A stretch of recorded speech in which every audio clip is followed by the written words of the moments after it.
தந்தை, மகன், தூய ஆவியின் பெயராலே ஆமென். மூவொரு கடவுளுடைய அருளும் ஆசீரும் பாதுகாப்பும் வழிநடத்துதலும் உங்களோடு இருப்பதாக. திருவருகை காலம் 2வது வாரம் சனிக்கிழமை. எலியாவின் உளப்பாங்கு. இயேசுவில் என் அன்பு சொந்தங்களே, ஆண்டன் வருகைக்காய் நம்மை தயாரித்துக் கொண்டிருக்கின்றோம். இயேசுவின் பிறப்பின் வழியாக வந்த அமைதியும் சமாதானம் சந்தோஷம் அவருடைய உள்ளத்தையும் இல்லத்தையும் தங்கிட வேண்டும் என்று சொல்லி நாம் ஆசைப்படுகின்றோம். அதற்காக இறைவனை தேடி வருகின்றோம். இதோ இந்த நாளிலே ஆண்டவரை ஏற்றுக்கொள்ள நம்மை தயாரிக்கும் இந்த நாளில் நம்முடைய தயாரிப்பும் உளப்பாங்கும் எப்படிப்பட்டதாக இருக்க வேண்டும் என்பதைத்தான் இன்றைய வார்த்தைகள் நமக்கு சொல்லி காட்டுகின்றன. எலியா என்கின்ற கதாபாத்திரத்தின் வழியாக அவரிடம் காணப்பட்ட சிறந்த குணங்கள் நம் வாழ்விலே நாம் பங்கு கொள்கின்ற பொழுது நிச்சயமாய் நம் வாழ்வும் ஆண்டவர் குகந்ததாக இருக்கும். இறைவன் தங்கி வசிக்கும் இல்லமாய் நம்முடைய உள்ளம் மாற்றப்படும். எலியா என்கின்ற அந்த பெயருக்கு அர்த்தம் யாவே என் கடவுள் என்பது. இந்த பெயருக்கேற்ற போல இவரும் கடவுள் மீது பேரார்வம் கொண்டவராக இருந்தார் என்று சொல்லி 1 அரசர்கள் 19 அவரே வெளிப்படுத்துகின்றார். ஆண்டவர் மீது, யாவே இறைவன் மீது அசைக்க முடியாத உறுதியும் கொண்டவராக இருந்தார். ஜெப வீரராக இருந்தார். இவருடைய வருகை மெசியாவிற்கு முன்னால் இருக்கும் என்று சொல்லி யூதர்கள் நம்பிக்கொண்டு இருந்தார்கள். காரணங்களை பார்க்கின்ற பொழுது, ஒன்று, இவர் இரவாமல் நெருப்பு தேன் வழியாக எடுத்துக்கொள்ளப்பட்ட மனிதராக இருக்கின்றார்.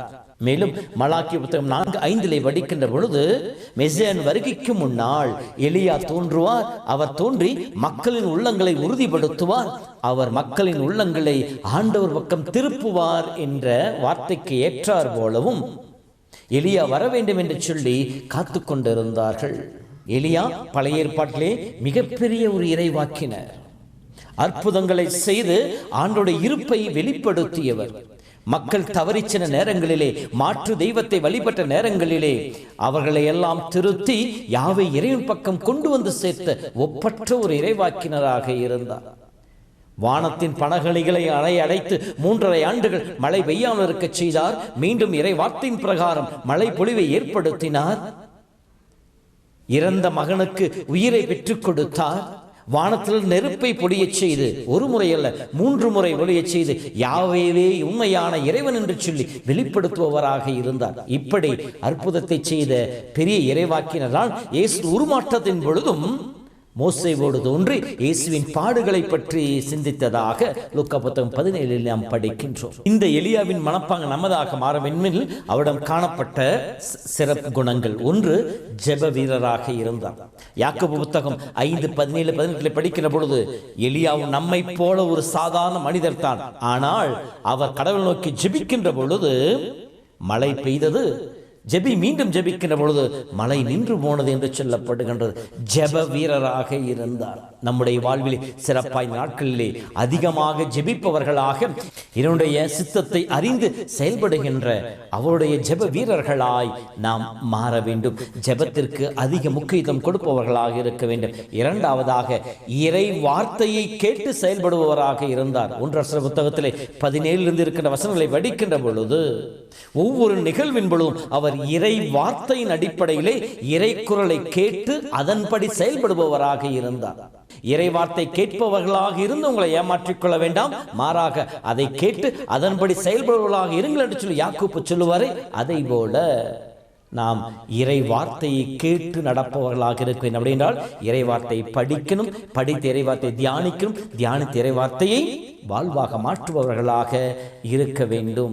3வதாக, ஆழமான விசுவாசம், ஆண்டவர் மீது பற்றுறுதி கொண்டவராக இருந்த. எனவேதான் போலி இறைவாக்கினங்களை எழும்புகின்ற பொழுது மக்கள் பாகாலை வேற்று தெய்வத்தை தேடி ஓடுகின்ற பொழுது உள்ளம் பற்றி எரிந்தது. அதை அன்றைய முதல் வாசகம் சொல்கிறது.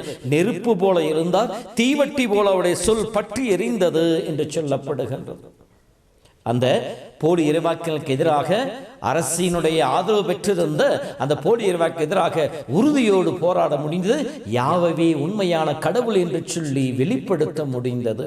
விசுவாசம், ஆண்டவர் மீது பேர் ஆர்வம், அவர் மீது ஆழமான நம்பிக்கை கொண்டவர்களாக வாழ வேண்டும் என்பதை எலியா நமக்கு சொல்லி காட்டுவதாக அமைந்திருக்கின்றது.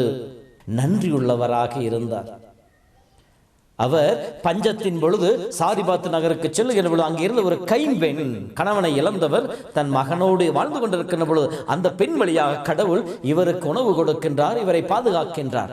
சில நாட்களிலே அந்த பெண்ணுடைய மகன் இறந்தவுடன் அதை கேள்விப்பட்ட இவர் தனக்கு உணவு கொடுத்த அந்த பெண்ணிற்கு நன்றி செலுத்தும் விதமாக மீண்டும் அந்த இல்லத்தை தேடி சென்று அந்த மகனுக்கு இவருடைய வல்லமையால் உயிரை விட்டுக் கொடுப்பதாக இருக்கிறது.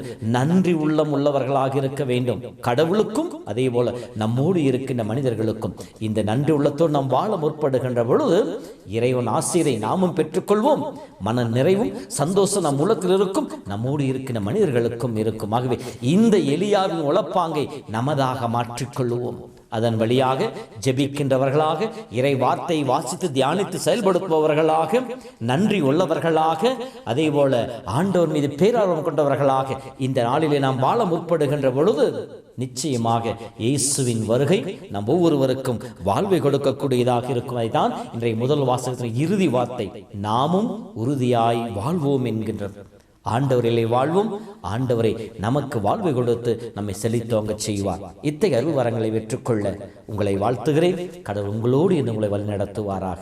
ஆண்டவர் உங்களோடு இருப்பாராக. எல்லாம் வல்ல இறைவன் தந்தை, மகன், தூய ஆவி உங்களை உங்கள் குடும்பத்தை நிறைவாய் ஆசீர்வதிப்பாராக.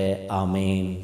மாறாத நேசம் எனில் தந்த தேவா, மனதென்னும் கோவில் உனக்காக தேவா, உளம் என்னும் வீணை கரம் தேடுதே, உறவே நீ என்னில் ஸ்வரம் மீட்டவா.